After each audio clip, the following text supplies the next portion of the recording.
옛날에 일간 신문을 보면 아주 재미있는, 그리고 재미있으면서도 의미 있는 시사 만평 만화가 4칸으로 실린 적이 있습니다. 그 중에서 김성환 화백이 그린 고바우 영감이란 걸 여러분 보셨습니까? 이 네커트의 연재 만화가 주는 메시지는 심도가 매우 깊어요. 이거는 1955년부터 25년 동안은 동아일보에 실렸었고요.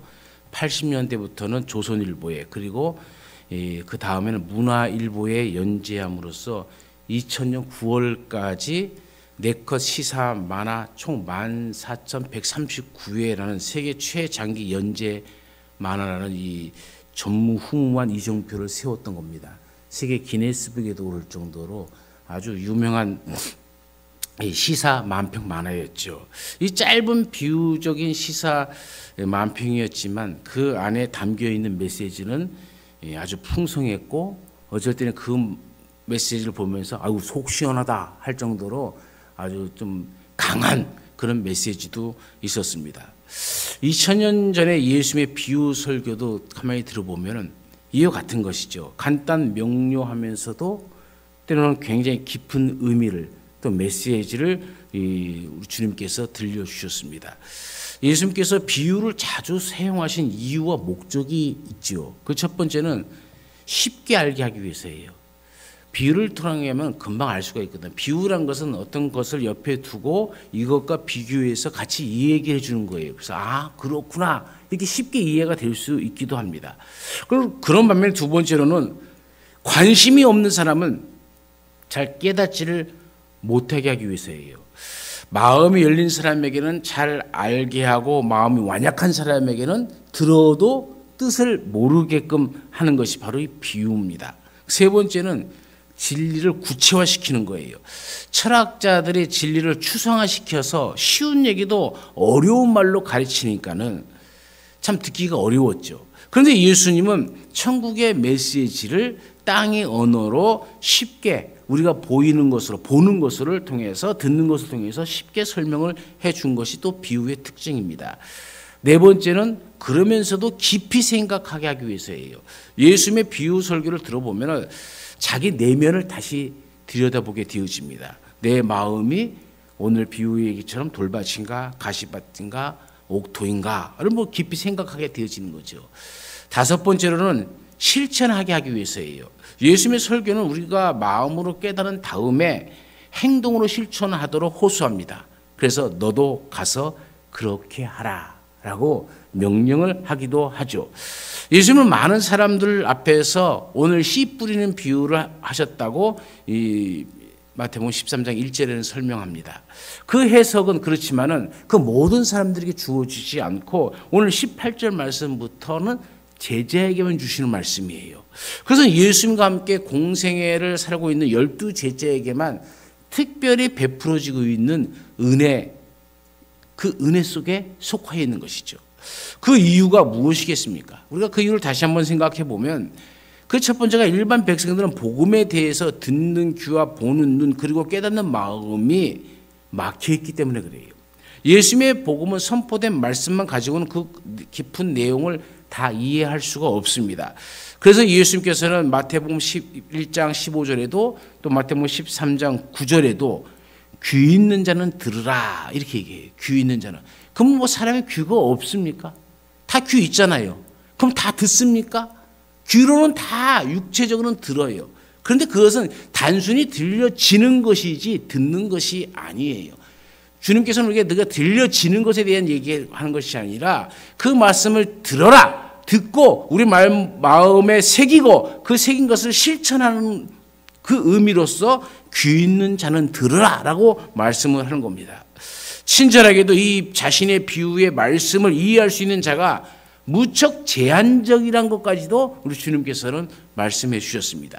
두 번째로는 일반 백성들이 복음의 말씀을 깊이 이해하기를 원하는 것이 아니라 다른 것에 이 사람들의 마음이 빼앗겨 있다는 거예요. 온통 관심이 다른 것에 있으니까 말씀이 안 들려요.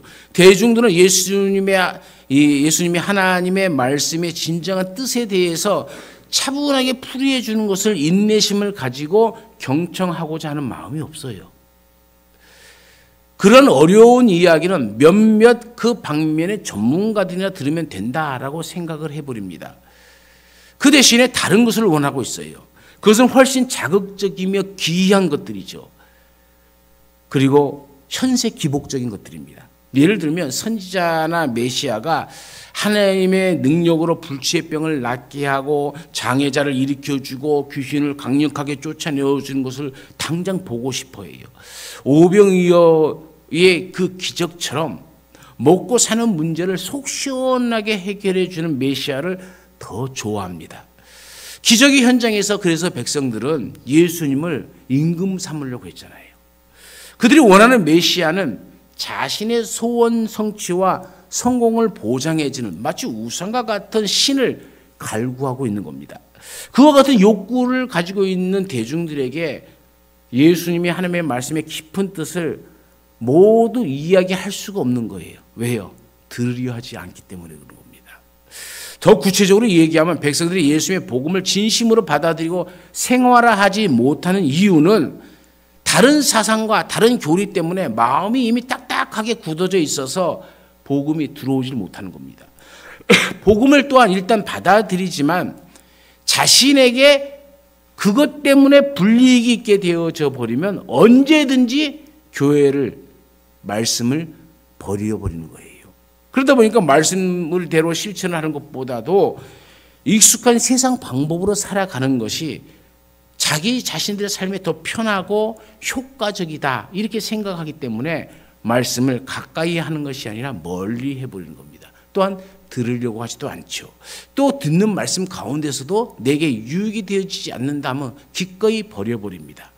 버릴 뿐만 아니라 기꺼이 교회까지 떠나버립니다. 아이 교회 다닐 필요 없어. 다니나 마나 뭐 비슷한데 내 삶이 달라진 것이 아무것도 없잖아. 이런 말로 쉽게 평가를 해버리는 거죠. 오늘날도 똑같습니다. 이 비유의 말씀을 듣고도 깨닫지 못하는 사람이 있을 것이고 또 깨닫고 큰 기쁨을 얻고 실천함으로 100배, 60배, 30배의 결실을 맺는 자도 분명히 있습니다. 오늘 본문에서 말하는 이 씨는 복음, 즉 말씀을 의미합니다. 또 밭은 말씀을 듣는 자들의 마음 상태를 의미한다고 주님은 해석을 합니다. 이 씨가 결실하기 위해서는 우리가 옥토가 되어야 된다라고까지 말씀하셨죠. 오늘 이 시간 우리가 말씀을 통해서 내 마음의 밭이 어떤 밭인지를 다시 깊이 생각해보고 우리 모두 옥토가 되어서 100배, 60배, 30배의 열매를 맺는 그런 인생이 되어지길 간절히 축원합니다. 첫 번째는 길가에 뿌려진 씨앗입니다. 길가와 같은 마음이죠. 길가 밭은 사람들이나 짐승들이나 차량의 통행이 많은 곳입니다. 지나가는 개구장이들이 돌팔매질 하기도 하고 실현당한 총각이 애꿎은 돌을 걷어차다가 다리가 삐기도 하고 다치기도 하고 이런 길가에는 모든 일들이 많이 일어나고 사건 사고들이 많이 일어나는 곳이 길가죠. 사람들이 많이 왕래하기 때문에 많이 밟혀있기 때문에 단단한 것 또한 특징입니다. 이런 밭을 마음에 비유하면 어떤 마음일까요? 이 첫 번째는 완악한 마음입니다. 굳은 마음이에요. 폐쇄적입니다. 때문에 남의 말을 듣지 않습니다. 내가 온 길, 내가 온 이력 그것을 더 중요시 여깁니다. 그래서 독선적이고 이기적입니다. 애굽의 왕 바로의 마음이 바로 그런 마음이었죠. 신하의 말도 듣지 않고 심지어는 하나님의 말씀도 듣지 않습니다. 종국에는 자멸해버리는 아무것도 잘할 수 없는 그런 마음의 상태를 얘기합니다. 두 번째는 깨닫지 못하는 마음이에요. 완악한 마음은 이 자신의 자존심 때문에 진리인 줄 알면서도 수정하려 하지 않아요. 여러분 한센시 병을 앓고 있는 사람들이 불쌍한 것이 뭐겠습니까? 자신의 신체 일부가 썩어져 떨어져 나가도 감각이 없어요. 내 손이 떨어져 나갔는지 내 손가락이 끊어졌는지 끊어졌어도 보통 사람이라면 아프다고 막 자꾸 난리를 칠 텐데 한센시 병은 감각이 떨어져 버리고 무감각해져 버립니다. 우리 마음이 그거 같다는 거예요. 깨닫지 못하는 마음은 이 한센시 병처럼 죄를 짓고도 죄가 죄인 줄 모르고 죄를 행하면서도 죄가 죄인 줄 모르고 경고의 소리를 듣고도 아랑곳하지 않고 자기 길로 갈 뿐이에요. 이런 노아 시대를 보십시오. 노아 시대의 방주를 120년 동안 지었습니다.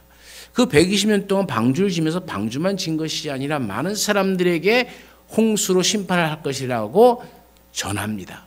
그런데 누가 듣습니까? 애석하게도 아무도 없었다는 것이죠. 저는 오늘 이 시대가 그와 같은 시대가 되지 않기를 기도합니다.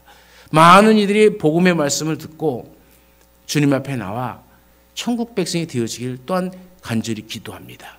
우리는 홍수의 이 심판을 자초했던 자들의 마음, 이 완악한 마음, 깨닫지 못하는 마음, 길과 같은 마음이 되지 않기를 간절히 축원합니다. 세 번째는 사탄이 틈타는 마음이에요. 길가에 떨어진 씨는 즉각적으로 새들이 먹어버렸다라고 얘기합니다. 새는 사탄을 상징하고 있죠. 씨는 보아와 같은 것 아닙니까? 여러분 구약시대 보십시오. 히스기야 왕은 자신의 보물창고를 적군의 사신에게 다 보여줍니다. 그러다가 침략을 당하고 자기 자신에 있는 그 보물, 모든 창고의 보물들이 이방 땅으로 다 옮겨져 버리는 참패를 당하죠. 보물은 자기의 소유가 되는 즉시 지켜야 됩니다. 잘 지켜야 되는데 지키지 않고 방치하고 자랑거리가 되어져 버리고 가니까 새들이 와서 옳거니 하면서 다 쪼아 먹어버리는 것이죠. 사탄이 사람의 마음속에 있는 이 복음을 다 빼앗아 갑니다. 우리가 스스로 마음을 지키지 못하면 그렇다는 것이죠. 예수님은 길가에 뿌려진 씨앗을 보고 뭐라고 얘기합니까? 19절에 악한 자가 와서 그 마음에 뿌려진 것을 빼앗는다 그렇지 않습니까? 본문에서 주님은 씨앗을 천국의 말씀이라고 분명히 설명을 해 놓았습니다. 하나님의 말씀이, 하나님의 나라의 말씀의 씨앗이라면 그것은 진리를 의미하는 겁니다. 메시아가 이 세상에 온 것은 이 진리의 나라를 건설하기 위함입니다. 하나님의 말씀이 진리라면은 그것은 거짓의 아비신 마귀에게 있어서는 칼과 같은 것이죠. 자신을 해칠 줄도 모르는 그 말씀의 검을 성도들이 가지게 되어지면 사탄은 두려워하는 겁니다.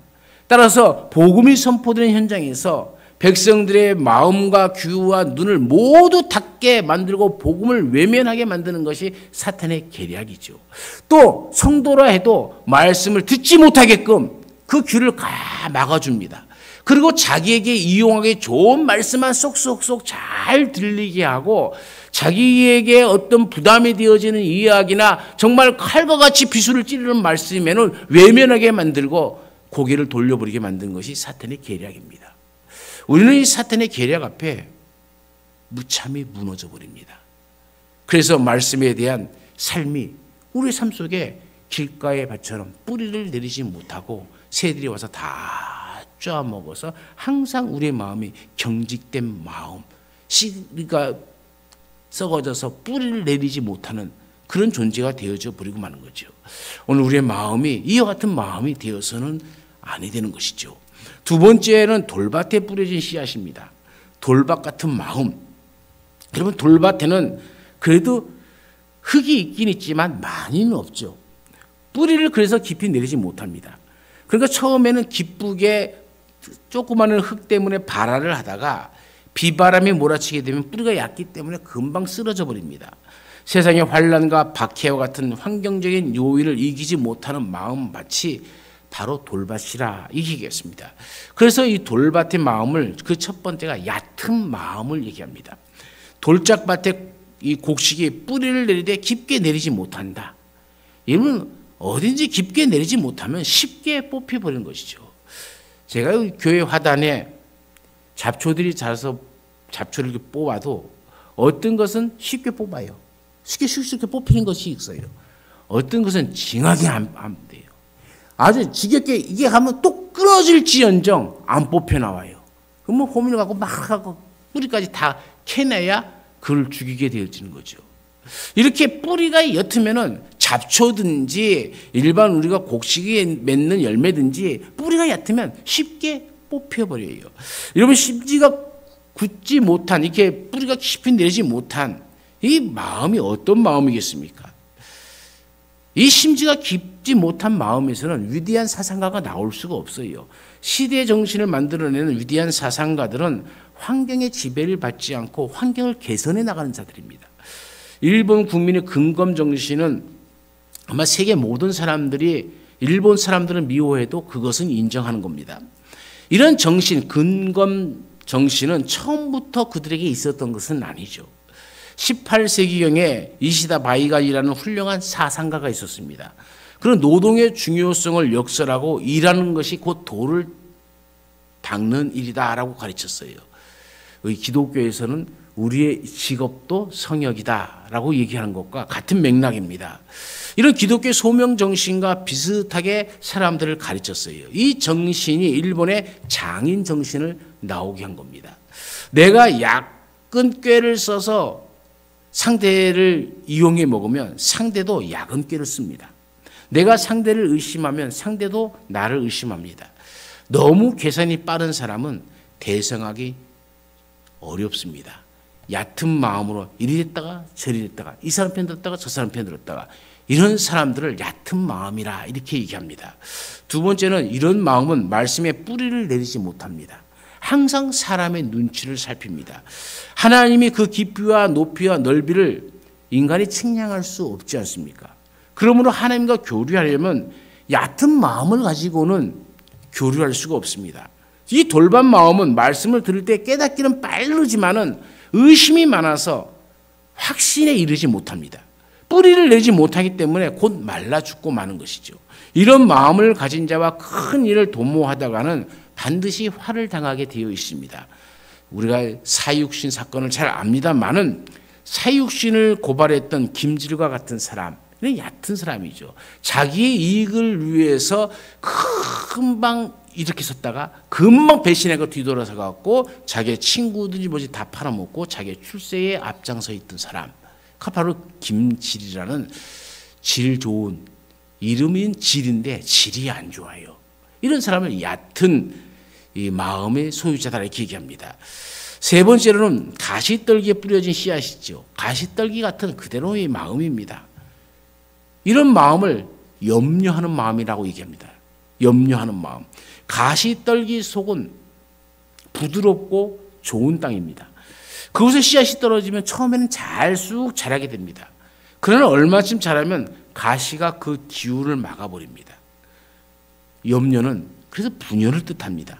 지나친 염려는 개인의 건강뿐만 아니라 성도들에게도 시험 들게 만들어요. 지나친 결백증 또 결벽증 환자나 과민 반응을 일으키는 사람들을 대하는 사람이 굉장히 피곤합니다.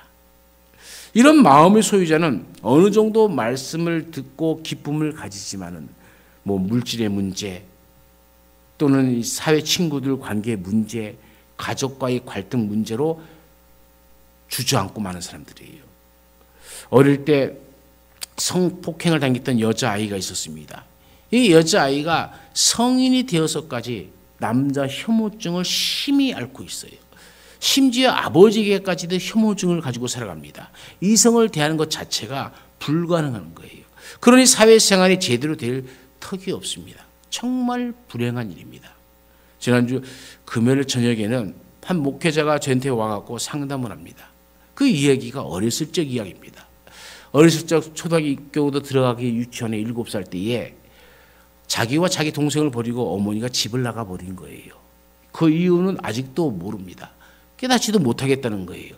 그러다 보니까 언제부터 자기도 모르게 대인 기피증 현상이 나타나는 거예요. 그러다 어느 정도 장성해갖고 어머니가 같이 살자 해갖고 한동안 같이 살았는데 그 어머니에 대한 실망감이 더 커져갖고 이제는 사람조차도 보기 싫은 거예요. 그러다가 군대에 입대를 했어요. 군대에 입대를 했더니 이제는 군 생활을 제대로 못하는 거예요. 그래서 1년 만에 의가사 제대를 하게 되어졌어요. 의가사 제대를 해갖고 내가 도대체 나를 이렇게 스스로가 망가뜨릴 수는 없지 하며 각오를 하면서 내가 바르게 해야겠다. 그러면서 신학을 공부합니다. 그래서 신학을 공부했어요. 그럼 목사가 됐어요. 그런데 여전히 대인 기피증이 너무 심해서 담임 목회를 하다가 1년을 버티지 못하다가 결국 사임을 하게 되어집니다. 그리고 저한테 와서는 자기 자신을 어쩔 수 없어서 죽겠다는 거예요. 목사님하고 상담을 끝으로 어떤 해답이 안 나오면 저는 자살할 것 같아요. 나를 겁을 주는 거, 협박하는 처럼 들리더라고요. 그 모든 이야기를 다 듣고 나서 그러면 네가 원하는 게 뭐냐 그랬어요. 그랬더니 하나님을 보여달라는 거예요. 하나님을 보면 내가 이제 내 자신을 하나님 앞에 맡길 수 있다는 거예요. 여러분, 내가 하나님을 보여줄 수 있다면 얼마나 좋겠습니까? 그죠? 여러분, 하나님 보고 싶으면 내가 여기 있어요, 보세요 그러면 얼마나 좋겠습니까? 그런데 그런 능력은 저한테 없어요. 그래서 저는 그렇게 했습니다. 네 삶을 뒤돌아봐라. 네 삶에 네가 여기까지 온 동안 너는 행복했던 적이 하나도 없었지. 하루도 없었대요. 사람들 보면 피하고 싶었대요. 뭐든지 도망가고 싶었대요. 그건 너 도피자의 삶이 아니냐. 그런데 그런 너에게 너 지금 아내가 하나님이 짝지어 주셨고 자녀를 셋이나 낳고 또 지금까지 하나님이 너를 지켜주지 않았느냐 그랬대요. 맞대. 너 하나님이 너를 지켜줬다는 걸 어떻게 하냐 그랬더니 자기가 불면증에 걸려갖고 1년 동안 잠을 못 잤대요. 그 말이 사실인지 아닌지 모르겠어. 사람이 어떻게 1년 동안 잠을 못 자고 살까?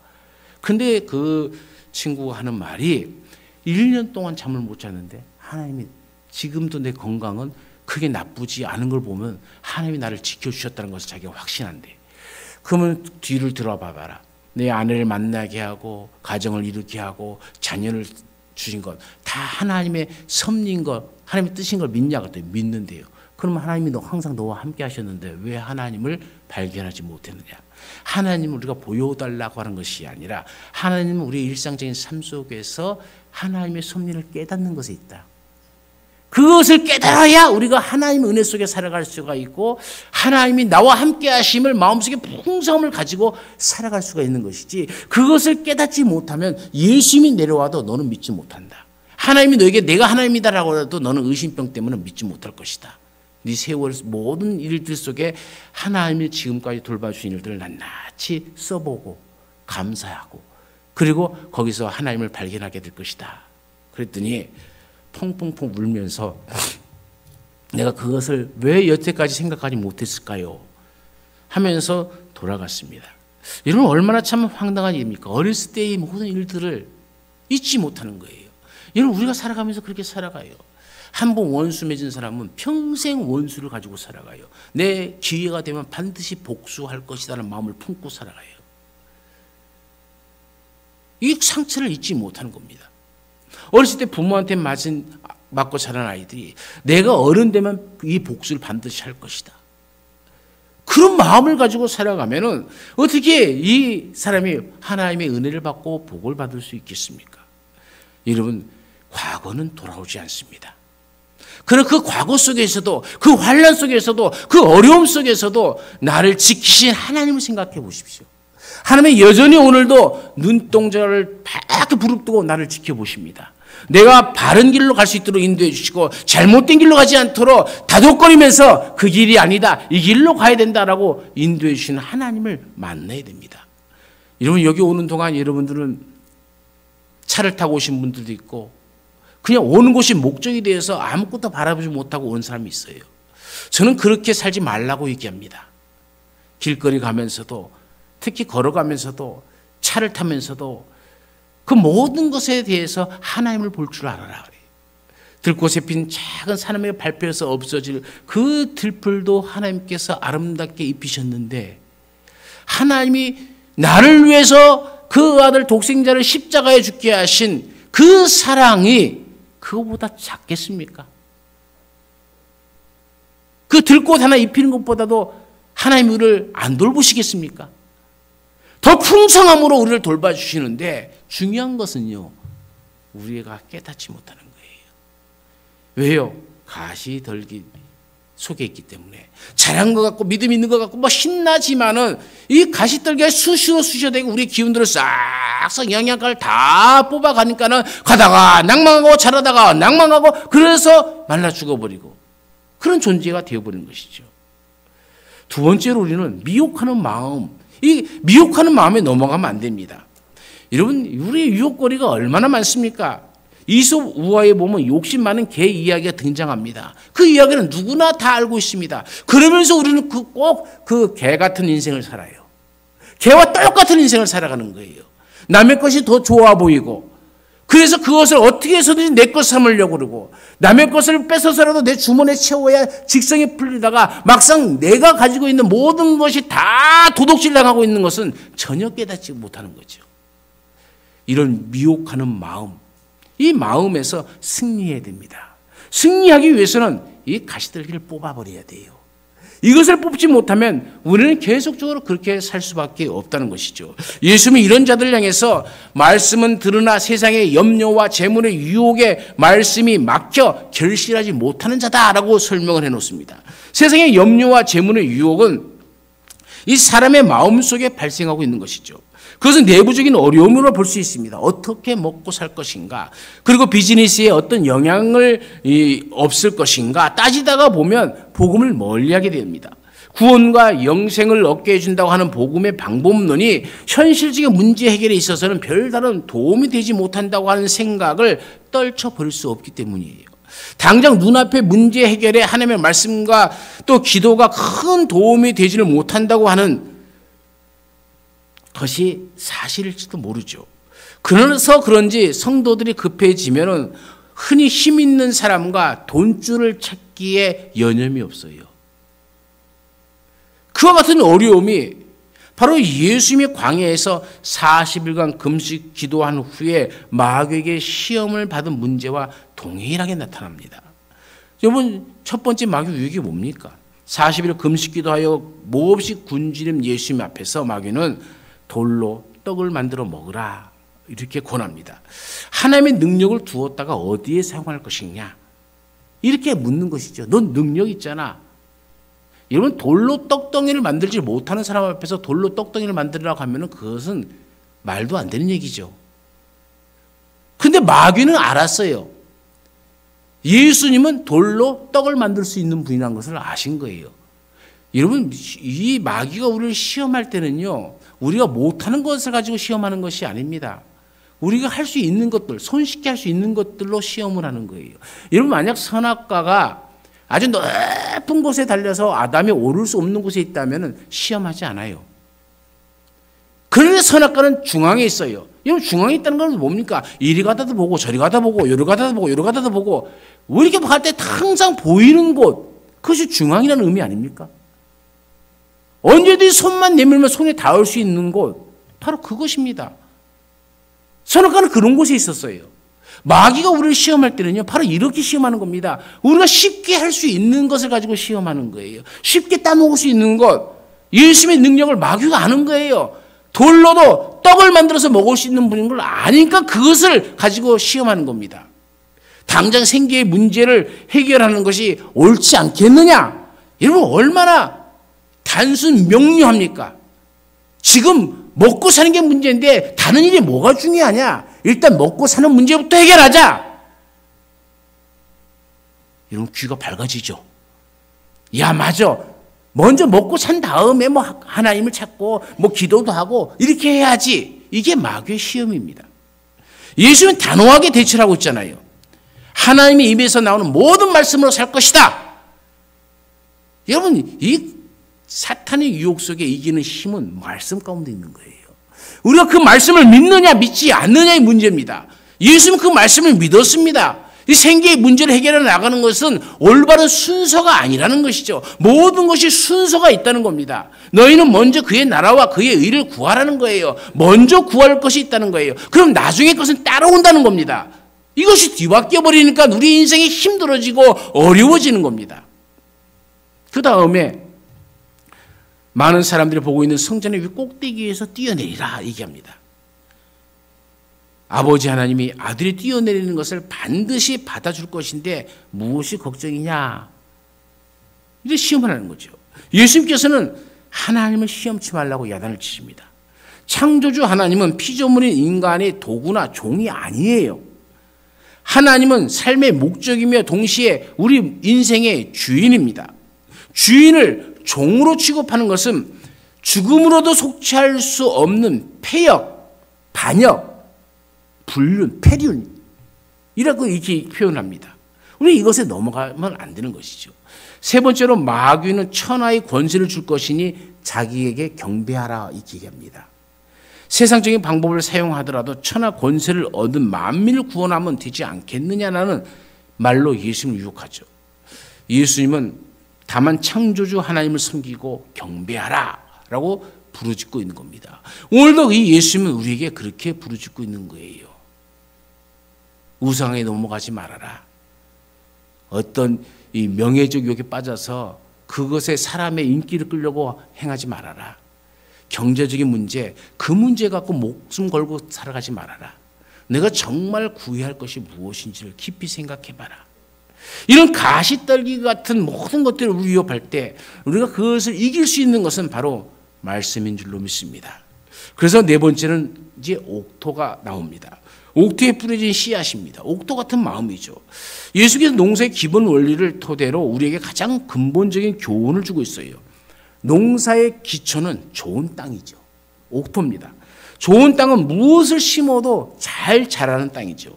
토질에 따라서 생산량도 달라지고 특히 쌀이나 과일의 맛은 달라집니다. 그래서 우리가 잘 아는 대로 2000쌀이 맛있고 뭐 나주 배가 맛있고 뭐 그런 얘기들 하잖아요. 그런데 여러분, 이런 좋은 옥토는 우리에게 저절로 주어지지 않습니다. 어느 날 잠에서 깨었더니 옥토가 있더라. 그런 일 없어요. 이런 옥토가 되려면은요, 그 첫 번째가 가꾸어야 됩니다. 제주도에 가면 돌담이 많죠. 많은 집들이 돌로 이 담을 만들었고 채소들이 자라는 밭들도 돌담을 해 놓았습니다. 제주도는 화산섬이라서 돌이 많은 지역이죠. 돌이 밭에도 널려 있어요. 밭을 갈다 보면 돌이 많이 나오는데 그 돌들을 골라가면서 주위에 쌓아 놓은 것이 벽이 된 것이고 돌담이 되어진 거잖아요. 여러분, 좋은 밭을 만들기 위해서는 이 돌이 밭에 있으면 안 돼요. 돌을 골라내야만 합니다. 마찬가지로 우리 마음밭에 하나님의 말씀이 열매를 맺는 옥토가 되기 위해서는 마음속에 있는 이 돌멩이들을 다 거두어야만 됩니다. 미움, 시기, 질투, 분노, 욕심, 나태, 방탕, 거짓 등등 모든 것들을 다 골라내서 버려야 됩니다. 그래야 옥토가 되어지죠. 두 번째는 거름이 뿌려져야 돼요. 이제 돌멩이 다 골라냈다고 저절로 옥토가 되어지진 않죠. 거름은 근데 깨끗한 것이 없어요. 그죠? 여러분, 거름 뿌릴 때 뭘로 뿌려요? 요즘은 그런 거 참 보기 힘든데 옛날에는 이 똥찌개 지고 가는 사람이 있었어요. 옛날에 변소도 이렇게 공중변소 동네마다 있었죠. 요즘 아이들은 그런 거 한번 보지 못했기 때문에 이해를 못해요. 그러면 때가 되면 차세면 그 사람들이 똥 퍼갖고 밭에다 다 뿌려요. 그러면 똥냄새가 쫙 나요. 제가요, 고속도로를 지나가면 영천 지역을 이렇게 지나가면요, 신령 정도 가면요, 온갖 똥냄새가 얼마나 지독하게 나요. 1년 12달 나요. 와, 이 동네 도대체 똥냄새가 왜 이렇게 나요? 이 사람들 밭에다 막 뿌려놓는 거예요. 계속. 그래서 그 냄새가 계속 진동을 해요. 거기서 사는 사람들은 모르겠지만은 어쩌다 지나가는 나는 그 냄새 참 지독하다. 그래서 거기 지나갈 때는 모르고 생각 없이 지나가다가 옆에 보면서 방귀 꼈어? 뭔 소리야? 이게 냄새가 나지? 여기 신령지역이구나. 그래갖고 창문이고 뭐고 다 안에 바깥으로 들어온 공기도 다 차단해버려요. 그럼 좀 냄새가 덜하죠. 참 밭에 뿌려진 거름 냄새가 나요. 그 냄새 좋아하는 사람 있습니까? 없잖아요. 그런데 이것들이 뿌려져야 거름이 되고 좋은 땅이 되어져요. 여러분, 우리나라 말에 그랬죠. 약은 입에 쓰지만 건강을 준다고. 우리의 삶 속에서도 여러분, 듣기 싫은 소리를 들어서 자기 것으로 삼아야 됩니다. 듣기 싫은 소리 듣다고 문 탁 닫고 안 들어버리면은 내 밭은 점점 황폐해진다는 것을 아셔야 돼요. 시험거리는 시험거리가 아니라고 생각해야 됩니다. 시험거리를 만났을 때는 내 인생에 복된 거름이 뿌려졌다라고 생각하셔야 되는 거예요. 이것은 생각의 차이뿐만 아니라 깨달음의 차이입니다. 우리 이렇게 될 때에 우리의 마음의 밭이 옥토가 되어지는 거예요. 그 다음에 거두려면은 심어야 돼요. 심겨져야 됩니다. 우리는 대부분 옥토만 되면 모든 것이 다 되는 줄 아는데 아무리 옥토가 되었다 할지라도 심겨지지 않으면 그거 어떻게 되겠습니까? 잡초가 더 무성해져 버립니다. 좋은 밭에 잡초까지도 얼마나 더 잘 자라는지 몰라요. 여러분, 그래서 옥토가 되기 위해서는 좋은 씨앗이 심겨져야 되고, 또 우리의 삶 속에서 매일 자라는 이 잡초들을 계속 뽑아줘야 곡식을 100배, 60배, 30배를 거두게 되는 거죠. 많이 심으면 많이 거두고, 적게 심으면 적게 거둡니다. 또 사람이 무엇으로 심든지 그대로 거둔다는 것이 성경의 원리입니다. 적게 심고 많이 달라고 하면은 그건 잘못된 것이죠. 콩 심어놓고 사과를 몇 개 주십시오 그러면은 그거는 말도 안 되는 이야기를 하는 겁니다. 우리의 삶이 여러분 그렇지 않습니까? 나는 하나님을 위해서 하나님의 말씀을 내 마음속에 심지도 않고 그 말씀을 내 삶 속에서 실천하면서 뿌리지도 않으면서 하나님 내게 복을 주십시오. 모든 것을 내게 잘 되게 해주십시오. 만사 형통하게 해주십시오. 그러면은 그거는 우리가 하나님을 시험하는 겁니다. 주 너희 하나님을 시험치 말라 했잖아요. 근데 우리는 우리 신앙생활의 대부분이 하나님을 이렇게 시험하면서 그러니까 내가 교회를 안 나간다. 그러니까 내가 하나님이 나를 돕지 않는다고 엉뚱하게 해석을 했고 깨달음이라고는 전혀 없는 삶을 살아가고 있다는 거죠. 그러면 옥토가 되는 이런 좋은 마음의 밭은 어떤 마음이겠습니까? 어떤 마음의 상태를 얘기하겠습니까? 그 첫 번째는 심지가 굳은 마음이에요. 상농은 토심을 키우는 농부다. 이렇게 얘기합니다. 이 토심을 키우는 농부. 정말 땅을 사랑해서 그 땅을 키운다는 건 땅을 넓혀간다는 것이 아니라 더 좋게 만들어간다는 얘기예요. 이런 뿌리가 깊은 사람, 심지가 견고한 사람은 다시 한마디로 딱 얘기하면 한결같은 사람입니다. 외부 환경이나 환란이나 박해나 내적 동요에도 요동치 않을 수 있는 것은 하나님의 말씀에 대한 그 믿음, 그리고 그 믿음을 넘어서 하나님과의 의리, 그게 있어야 되는 거예요. 하나님과의 그 말씀을 지키기 위해서 투쟁하고 싸움이 있어야만 된다는 것이죠. 하나님의 말씀대로 안 되는 것 같아도 흔들리지 않아야 됩니다. 말씀대로 그 말씀대로 살아가는 겁니다. 이 믿음을 지키려면 그래서 믿음보다 더 큰 하나님의 은혜가 필요해요. 다 떠나도 다 아니라고 하더라도 끝까지 나는 하나님의 말씀을 믿는다. 믿음대로 될 것이다. 이게 의리죠. 이런 사람이 뿌리가 깊고 심지가 굳은 사람입니다. 이런 사람은 30배, 60배, 100배의 열매를 결실하게 되어 있죠. 두 번째는 풍요로운 마음이에요. 농토의 생명은 수확과 생산에 있죠. 이런 마음은 복음이 들어가서 영적인 축복을 받아 누리는 마음입니다. 이런 풍요로운 마음을 가져야 돼요. 우리의 마음을 넓히십시오. 소은배처럼 꼭 닫혀 이렇게 요만한 거 갖고 투덜투덜하고 싸우려 하지 말고 넓은 마음, 풍요로운 마음, 주되 넉넉하게 줄 수 있는 마음, 그런 마음, 그게 바로 이 옥토의 밭이죠. 주님이 말씀하시잖아요. 주라. 그리하면 너에게 줄 것이다. 우리가 주면 하나님이 우리에게 주신다는 거예요. 어떻게 주시느냐? 곧 후히 되어 누르고 흔들어 넘치도록 하여 너에게 안겨줄 것이다. 너희의 헤아리는 그 헤아림으로 너희도 헤아림을 받을 것이다 그래요. 이건 참 복된 말씀이면서도 무서운 말씀입니다. 우리가 풍요롭지 못하면 우리가 받을 복도 풍요롭지 못해요. 너희가 헤아리는 그 헤아림으로 너희도 헤아림을 당한다잖아요. 우리가 풍요로우면 우리가 받을 은혜와 복도 풍요로워지는 거예요. 이러면 우리가 항상 풍요로운 자가 되기를 간절히 축원합니다. 세 번째로 마지막으로는 옥토의 마음은 열린 마음입니다. 저는 이런 마음을 돼지의 마음이다 이렇게 얘기해요. 돼지는 언제나 열려 있습니다. 돼지는 모든 것을 쉽게 받아들입니다. 돼지의 마음은 열린 마음으로 말씀을 쑥쑥쑥 잘 받아들입니다. 좋은 것도 받아들이고 좋지 않은 것도 받아들이고 잔소리도 받아들이고 다 수용을 해서 그 안에서 완전한 걸음이 되게 하고 그 걸음을 통해서 하나님의 말씀이 내 삶 속에서 쑥쑥쑥쑥 자랄 수 있도록 하는 마음이 바로 이 마음이죠. 열린 마음. 오늘 예수님의 천국 비유의 메시지가 무엇을 암시합니까? 사람의 좋은 밭, 즉 그 마음에 하나님의 말씀이 제대로 들어가기만 하면은 놀라운 결과를 가져온다는 거예요. 그 열매가 100배, 60배, 30배 될 것이라고 예수님이 자신 있게 결론을 맺습니다. 그러면 왜 점점 증가하는 30배, 60배, 100배라 얘기하지 않고 마태는 100배, 60배, 30배라고 얘기했을까요? 저는 왜 이렇게 했을까를 한참 고민해 봤어요. 그때 우리가 기본을 말할 때를 먼저 말합니다. 그죠? 기본적인 걸 말할 때. 기본적인 말할 때가 100배예요. 그러면 그거 옥토가 돼 조금 내가 게을러서 못했다 하더라도 60배는 얻을 것이고, 조금 더 못했다 할지라도 아무리 못해도 30배 이상은 얻는다는 얘기예요. 마태가 지금 우리에게 그것을 100배, 60배, 30배로 얘기하면서 이야기하고 싶은 겁니다. 여러분, 우리는 적어도 우리의 이 옥토에 하나님이 주시는 기본은 100배입니다. 그리고 내가 조금 못해도 60배는 받을 수 있고 조금 못해도 30배 이상은 받을 수 있다는 것을 우리 마음속에 품으시기 바랍니다.